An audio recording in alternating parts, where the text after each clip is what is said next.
Okay, wait. So this entire film was put together by a group of people or by somebody just so they can tell us that cultism is good.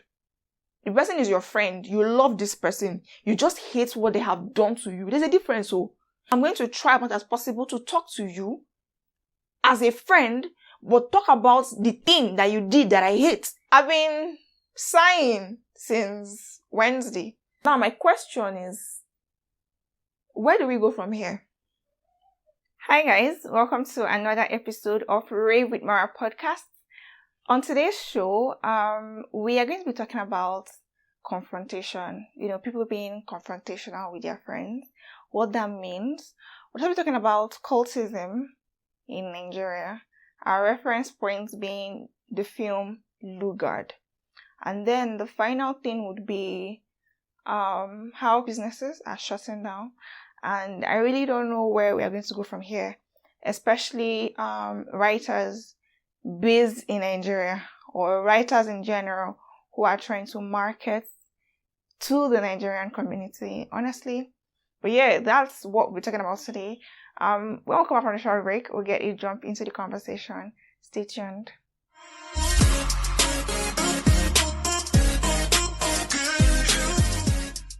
Welcome back to the show. My name is Maranatha Abutu. If you don't already know, you can also call me Ene if you so wish. I'm from Abuja, Nigeria. If you're new to the channel, welcome. This is Rave Mara podcast. On this show, we talk about all things relationship, all things marriages, all things society, all things life in general. If this is something that you are into, please go to the back, pick a popcorn, sit down and listen to me dishing out all the advice and everything that I know. Sometimes you get value for your time. Other times you just laugh. If you're not yet subscribed, this is an opportunity for you to hit that subscription button and get subscribed to the channel so that anytime I post new videos, it comes up into your feed. If you also want to be generous, you can as well follow on Spotify and then share to your friends and family. Again, shout out to my 756 subscribers.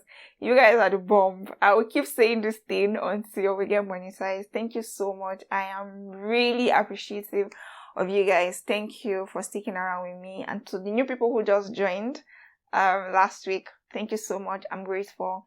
Again, my name is Maranatha or Ene. I am the host of Rave Mara podcast. Once in a while, we get to have guest episodes, but other than that, it's me.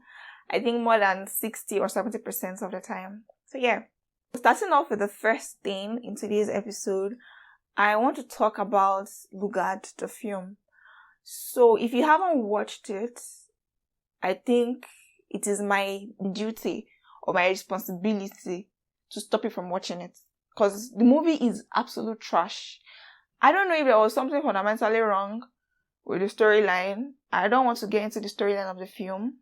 But, okay, I'm going to give a summary of the film. So this film started with a throwback or a dream, some of some sort. And we see that this particular person was trying to be killed or something within a cult context. And the moments where they were about to strike him, thunder strikes and everybody disperses and runs away. Now the film starts with this person who is going on and on about how they need to change some things in the school, how blah blah blah. So basically it was a thing of a university setting where you have like confraternities, like cult groups, and then you have the Aluta continuas, and then you also have the student unions.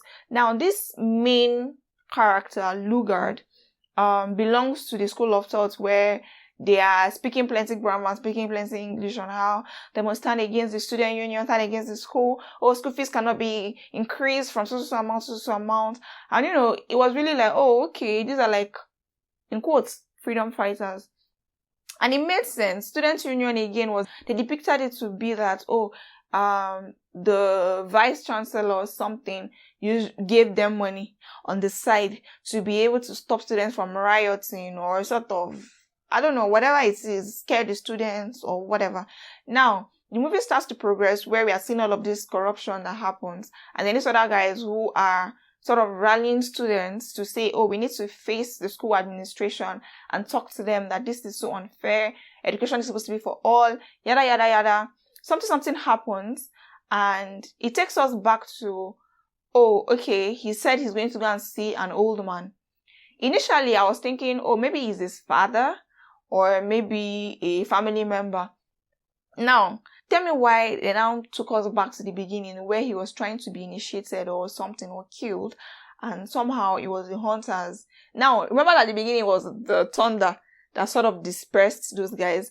Now, at this part of the movie, they now made it that it was the hunters gone or something that chased the cult guys away. Now, these persons who took care of him, blah, blah, blah, he started to go there. He saw a lot of educational stuff. So this man became his mentor.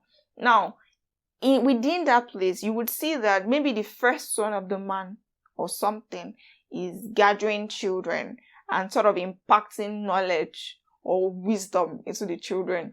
Now, I was like, oh, nice. So maybe this guy was a bad person, and then eventually he met this man and his family who made him a better person. Okay, cool. Maybe that was where he got the ideology to form a separate group who are the ones now trying to ensure that there is fairness and equity in the school, right?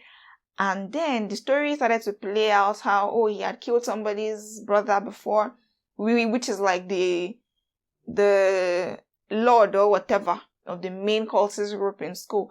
That one was trying to see how he can poison him or kill him. He tried to use a babe. That's other yada yada yada. That's not my business. My problem was, by the time the school authority found out that, oh, okay, so and so happened though, when this guy who is forming prim and proper, forming equity for all, fairness and all that, he had killed somebody as a cult member in a previous school. Now, police got involved because somebody else was killed and all that. Eventually, they rescued the boy. Now, the old man the man died, right? So his first son sort of started to take, I don't know whether it's responsibility or something, I don't know. And so, tell me why all of a sudden, at the end of the film, we are now seeing that the old man and the son belong to a different confraternity group. I don't understand. To be fair, I slept and woke up like multiple times while I was seeing the movie. And each time I woke up, I was asking my partner like, oh, so what happened next? Like, I hated myself for putting myself through that because I was like, I don't know where this movie is headed, but I wanted to get to the end of the film, right? And then at the end of the film, I now saw that the family, that's the old man's family, who were doing, oh, I want to impact the world, I want to give wisdom and knowledge to people, are now wearing robes and chanting only God knows what. And this boy is like in the midst of them. Okay, fine.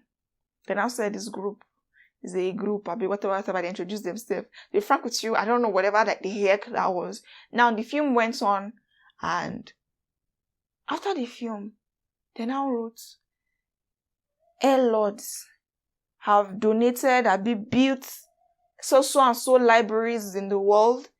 The other one, whether I see lords, a year confraternity. Shasha, one of them has built maybe 50 public libraries. And then the other one has donated 120 houses to homeless people. And I'm like, okay, wait.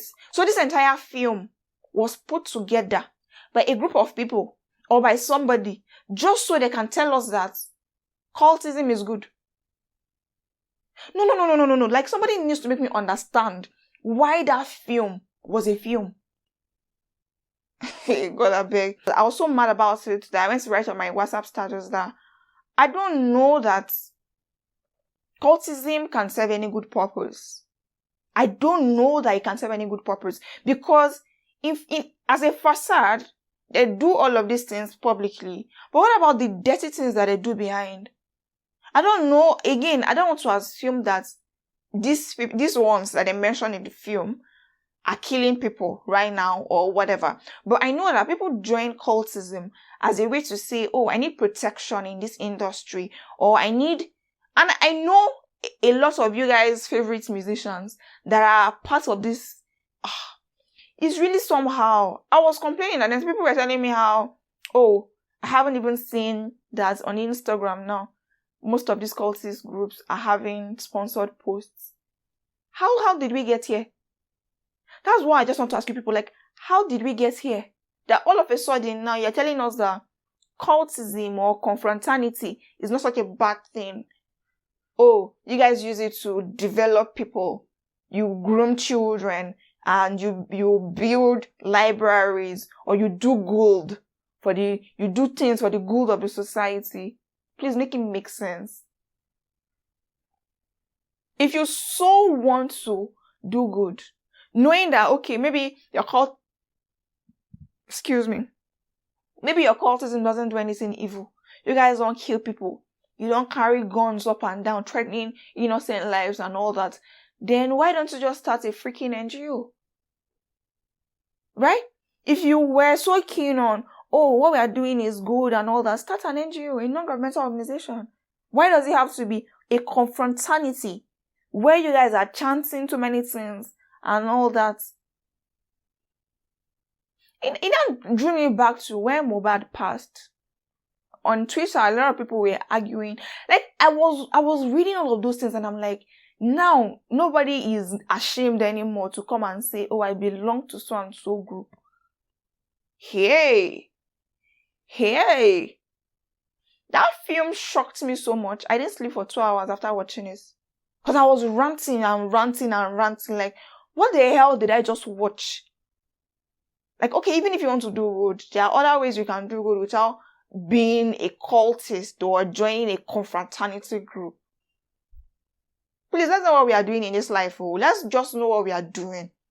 Cultism cannot serve any good as far as me, I am concerned. If you want to do good, be a philanthropist.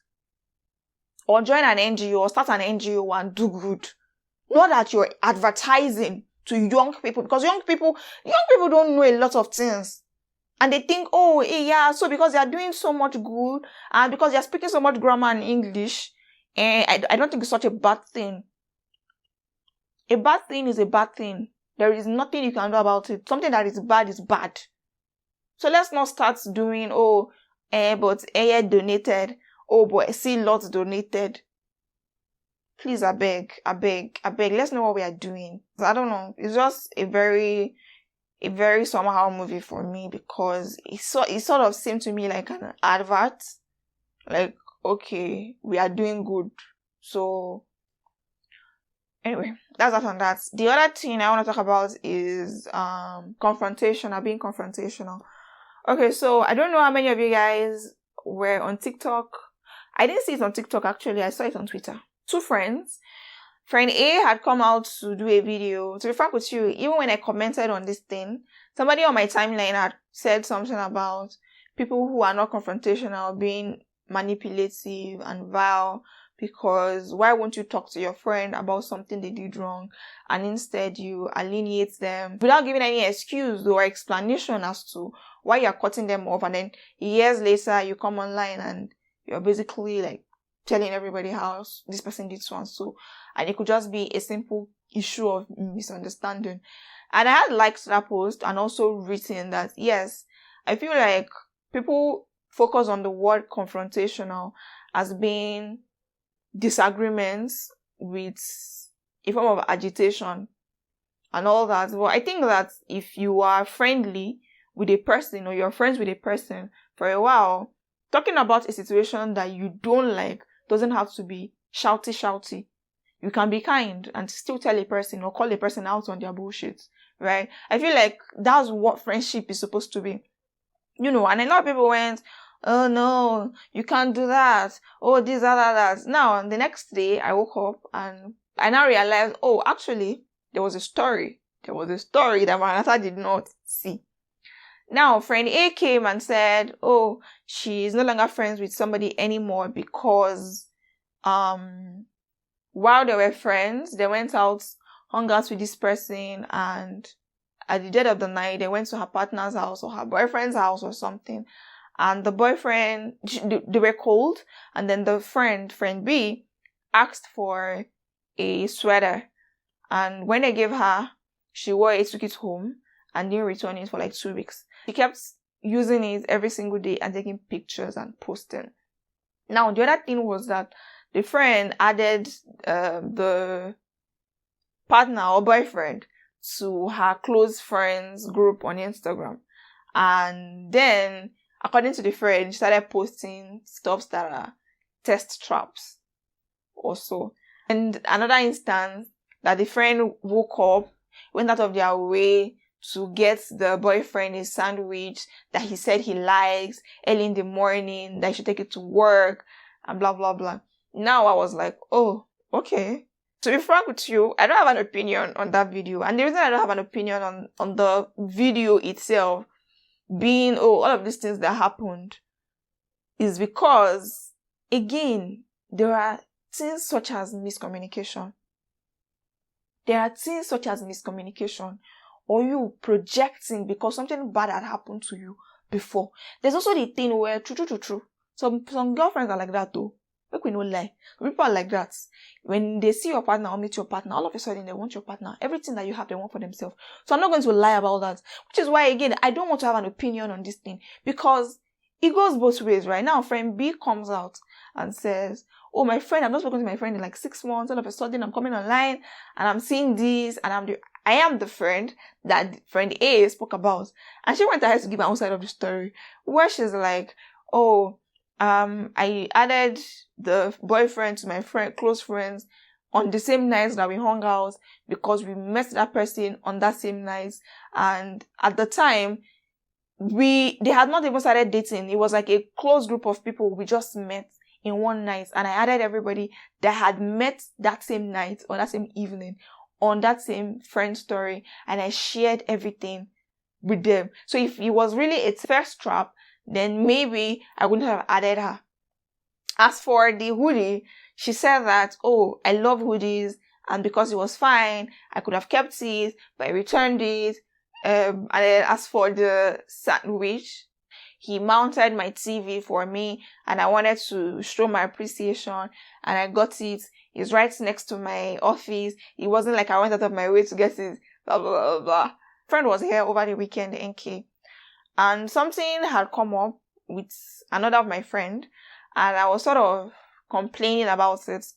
And she said that, I think that there should be boundaries with friends and with you and your friends' partners. And it made sense to a degree that, oh, you should not be so friendly with your friends' partners. Because, again, some kind of disrespect or some kind of things might set in, blah, blah, blah, blah. And then to another degree, again, it doesn't make sense. I read a tweet where somebody said, oh, don't be friendly with your friends' partners until it's time to go on a vacation and everybody is awkward. I feel like, from my friend's perspective, I don't think that she's been awkward with my partners in the past. Okay, let me use the current one. All of us have known each other, right? And then when we started to date, I noticed that she sort of withdrew. I will not use the word withdrew, but it became a thing of whatever we see, we talk, we laugh, we go. We have each other's numbers. If I'm unable to reach my friend, I can call you on the phone. Hey, what's up? Is she at yours? Or do you know what's up? I've been trying to reach her. But maybe in a way that, oh, you are viewing my status and viewing your status and we are kicking and all that. I feel like maybe, I think that's what she means. Like, okay, be friendly in a way that when you see yourselves on the road, you can say, hey, hello, what's up? But not like friendly to the point where you have your kicking on each other's statuses and whatnot.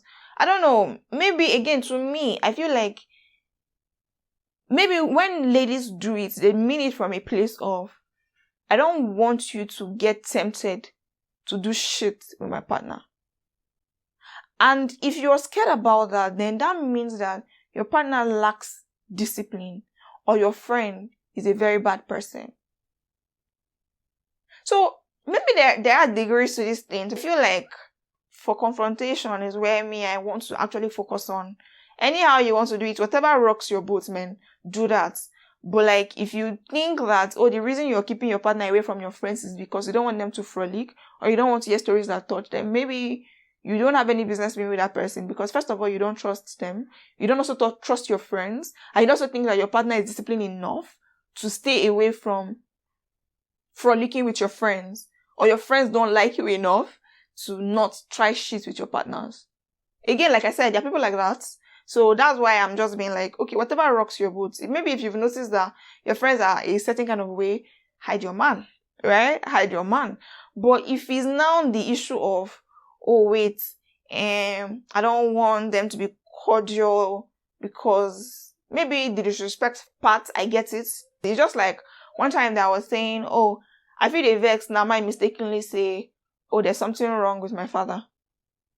But you as my friend or you as my partner, you don't have a right to say that.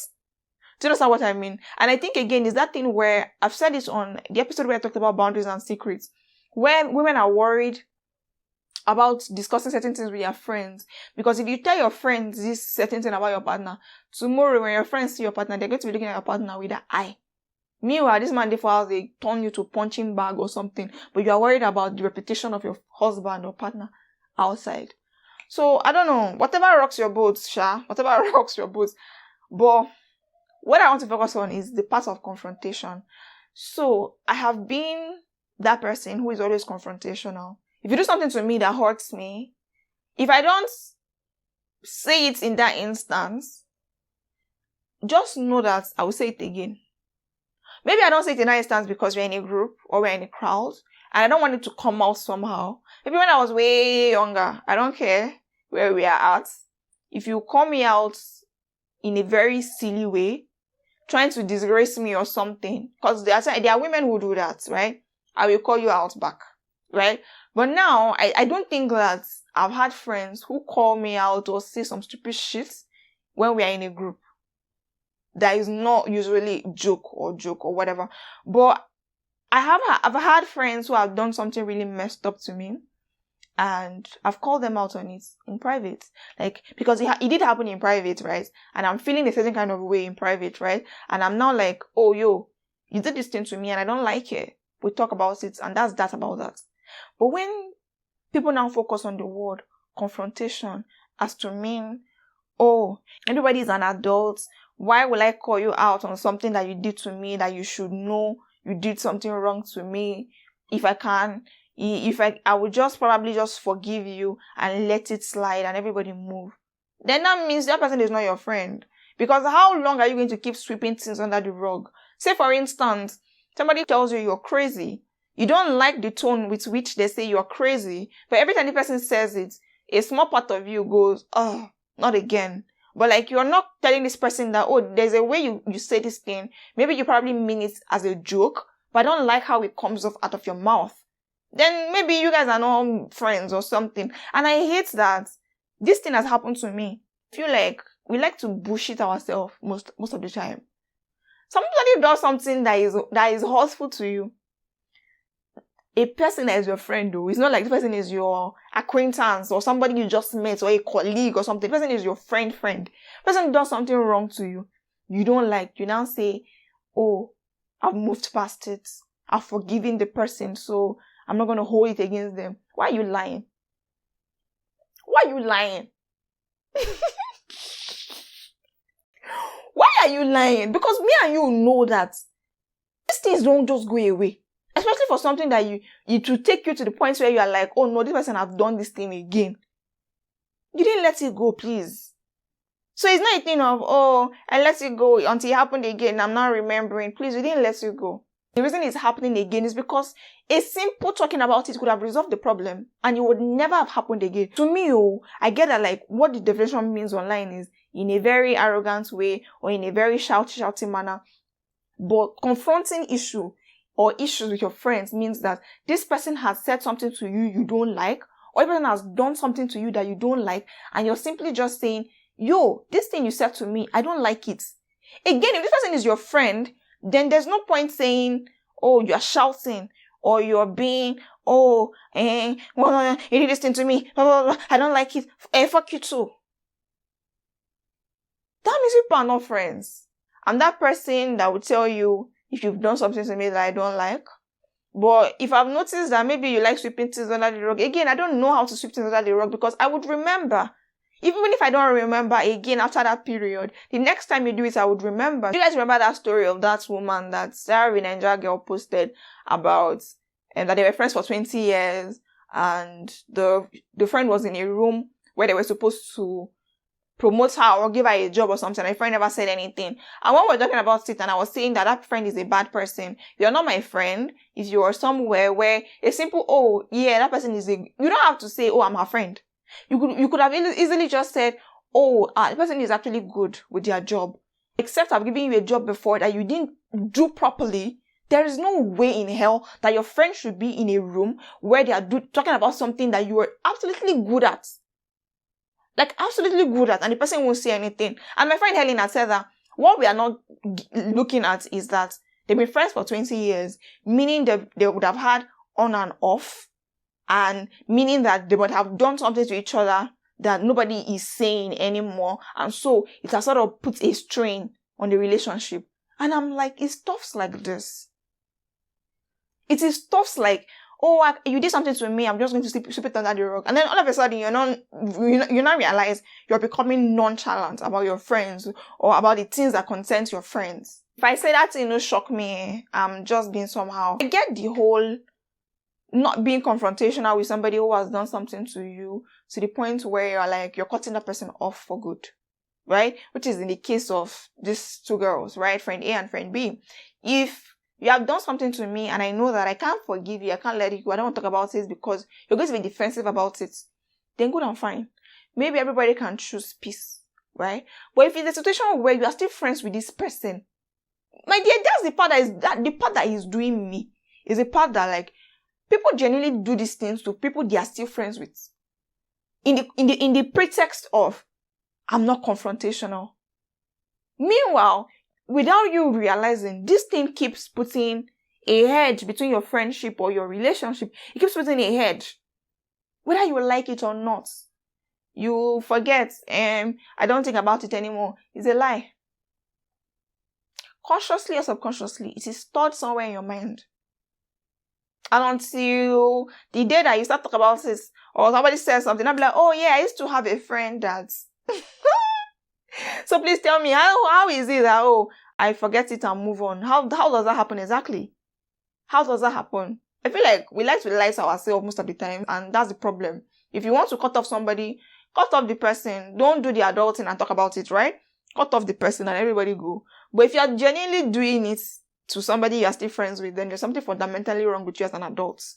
And I'll still use the word coward, because it doesn't mean that, again, the person is your friend. You love this person. You just hate what they have done to you. There's a difference. So it's like when people tell couples that, oh, you love each other. It is a problem that you are attacking, or it's a problem that you hate. It doesn't mean that, oh, I'm going to be insulting your person. I love you, so I'm going to try as much as possible to talk to you as a friend, but talk about the thing that you did that I hate. So it is you, my friend, that I love.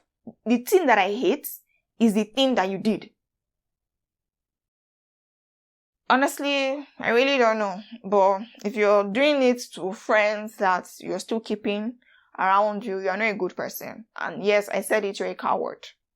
You're a coward, because if you're saying, oh, my friend did this thing to me, she must have known it will hurt me before doing it. Sometimes people really just don't think. People really just don't think. And sometimes people really don't know the tone at which they are using to say something sometimes. So people are fallible. Like, people can make mistakes, right? I can speak in a tone. Maybe I don't carry aggression from somebody somewhere else, and I'm talking to you. No matter how I love you, somehow it creeps into the way I'm irritated at what you're saying. If you don't tell me, oh no, I don't like your tone, I probably might not know, or I probably will realize after that conversation is ended. And I'm like, no, I think I was shouting. I didn't need to shout. Now, a big person or an adult will come back and say, I think I spoke to you in a bad way. But what of the person that doesn't realize that, oh, in that instance, so maybe after that, so maybe an hour or two later, a person calms down and then they're not talking to you again normal. It doesn't mean that they know or they did it to you on purpose. So if you don't tell the person that, oh, I don't like the way you spoke to me the other time, how would the person know to work on their emotions next time when something else offends them and they're speaking to you in that same tone? Please, let's all be adults. Let's be the adults that we are. If you think that being confrontational with your friend means shouting, you don't love your friend enough. And if you think that, oh, because this friend has done so and so to me, I don't want to talk about it, I want to cut them off. Suit yourself, you're an adult, nobody's going to beat you, right? But you see this narrative of, oh, everybody's an adult, why won't you know that you've offended somebody? Sometimes people don't know, sometimes they know. And again, that person is being a child. The other person who knows that they have offended somebody and choosing not to talk about it or realize that, oh, this is the thing that caused a strain between me and my friend. That person is also a child, the same way you are also a child. Do you understand what I mean? So I have also come to realize that not a lot of people are confrontational in the sense that if you're not the one who brings up the conversation, they will never talk about it. But again, mind you, it doesn't mean that they're forgetting about it. So I just feel like it's a coward behavior and it's a child's behavior. If your friend does something to you that you don't like, talk about it. If at the end of the day you still are not satisfied, you can tell the person, oh, I'm cutting you off. Which is the thing that I do. Oh, okay, fine. Let everybody just stay. But like, if I've tried to reach out to you as a person and you're sort of blocking me, then good and fine, I let you be. We don't talk about it. But for me, anytime somebody does something to me and I know that, oh, this thing is not, I talk about it. Again, not in a shouty manner. Recently, one of my friends did something to me around June. I was like, oh no, I don't like that this happened.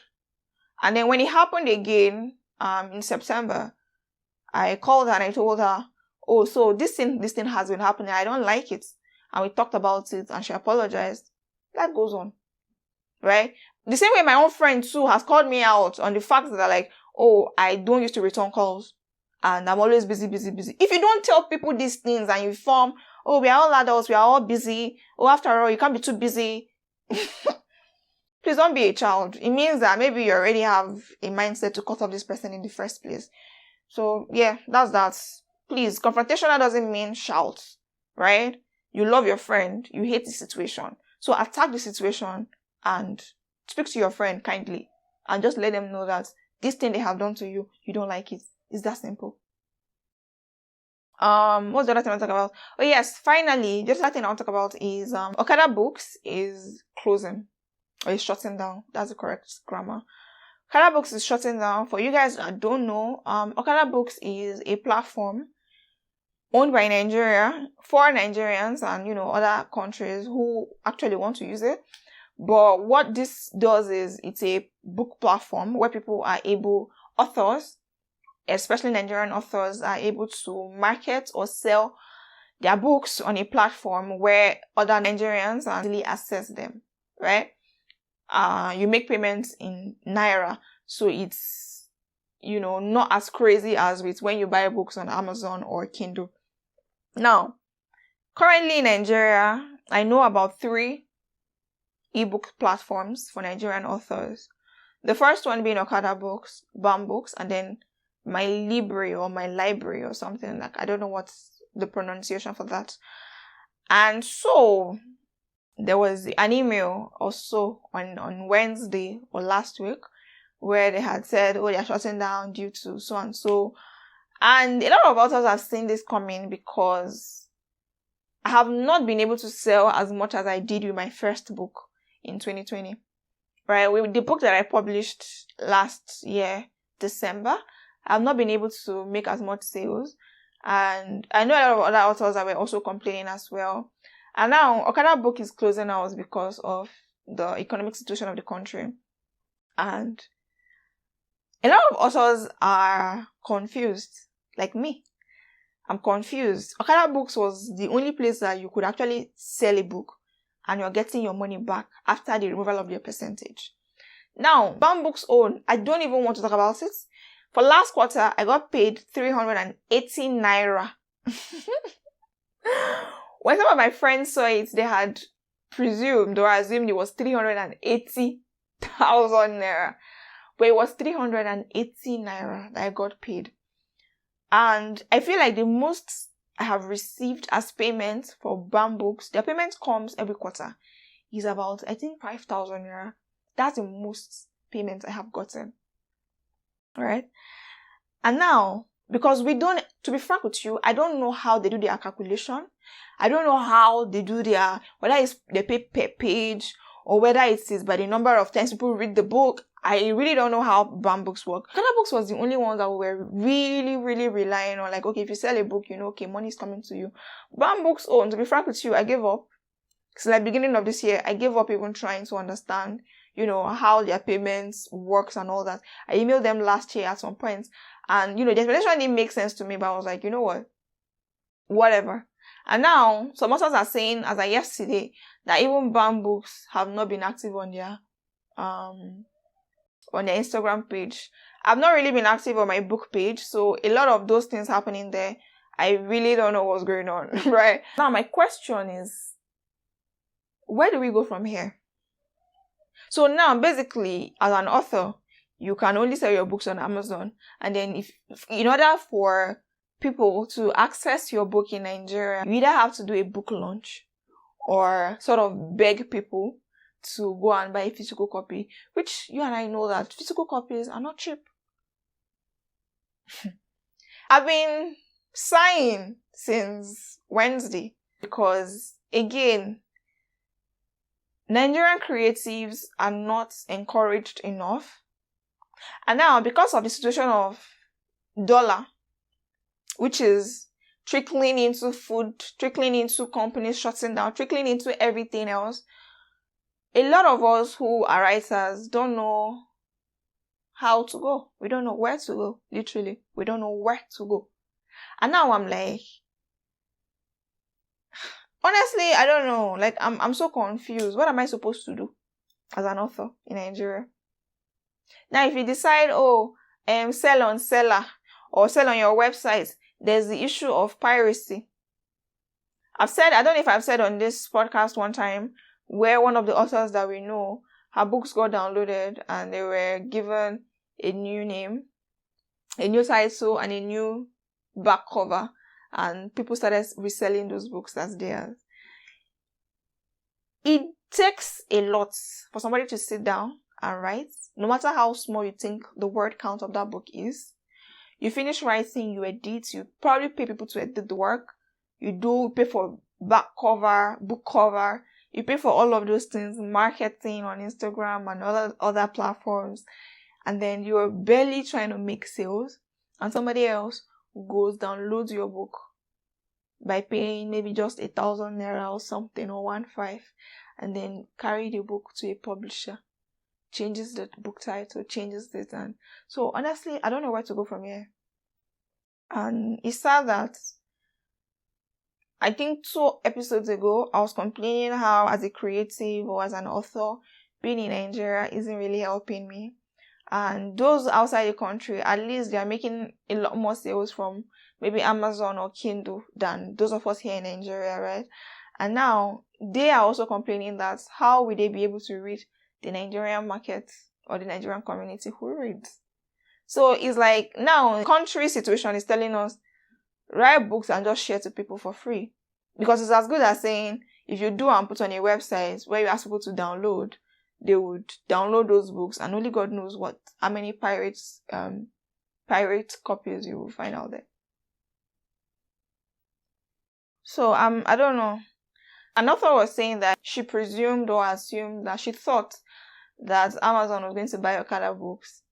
And I know that on Instagram, is it Bitcoin Chief Priest or so had said, is the platform open for buying? I don't know. It's just really weird, because for the past 3 years, I know that Okada Book has been dwindling. I don't know. Their sales have been dwindling, and they were not really as active as they used to be anymore. But like, I feel like it is the current situation of the country that has choked them so much so that they can't keep the bills up, they can't keep the lights on anymore.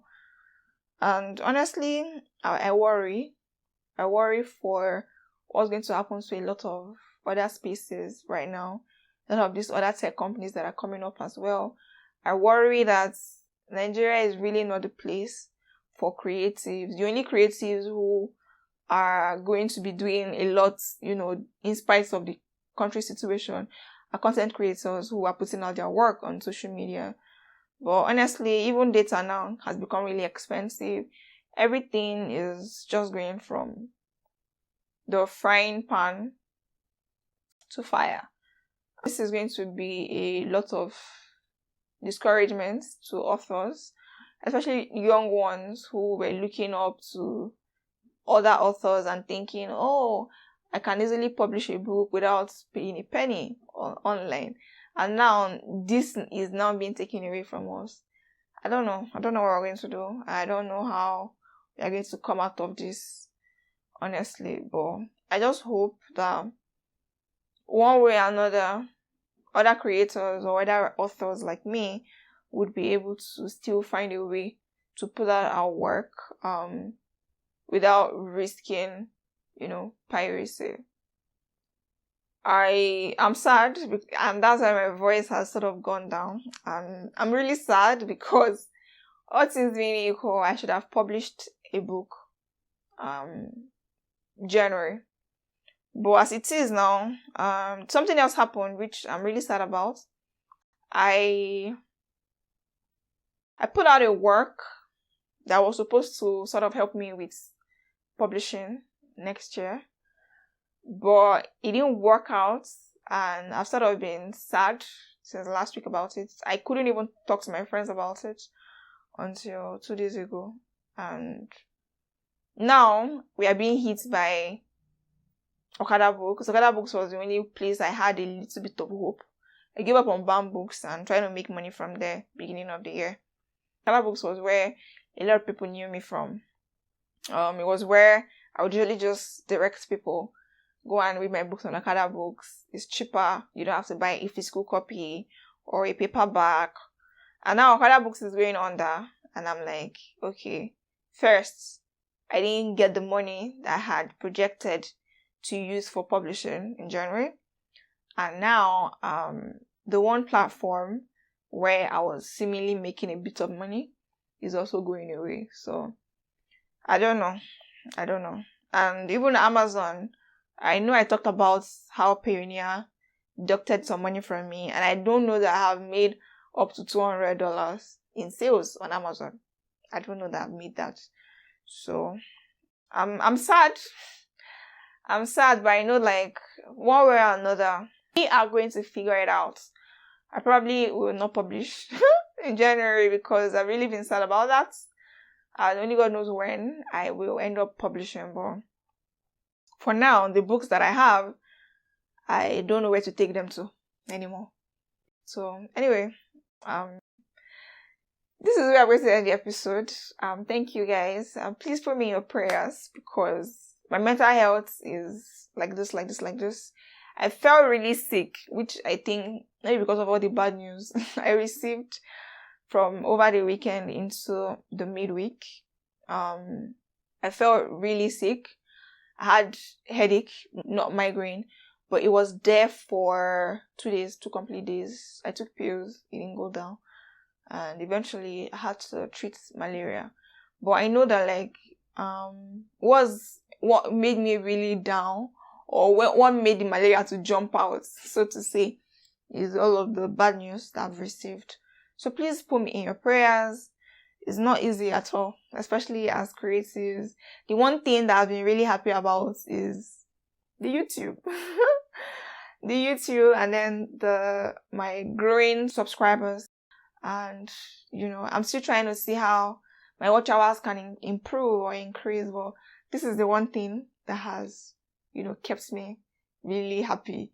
If I feel like I'm sinking down a rabbit hole, I just go to my YouTube studio and I just play around, look at stuff, and I'm like, oh, okay, I'm still doing something. So once in a while, I have to remind myself that I am doing something. I'm adding value to something. I am not just here talking and ranting away. I am genuinely doing something that I love, and I'm doing something that maybe a few persons love as well. So that's about it. So thank you guys. My subscribers have also increased again. Thank you to the new 12 subscribers that have joined the family. Thank you so much to all my friends or people who are still suggesting ways and other content that I can do. Thank you guys. Yeah. Thank you for also sharing, and see you next week. Bye bye.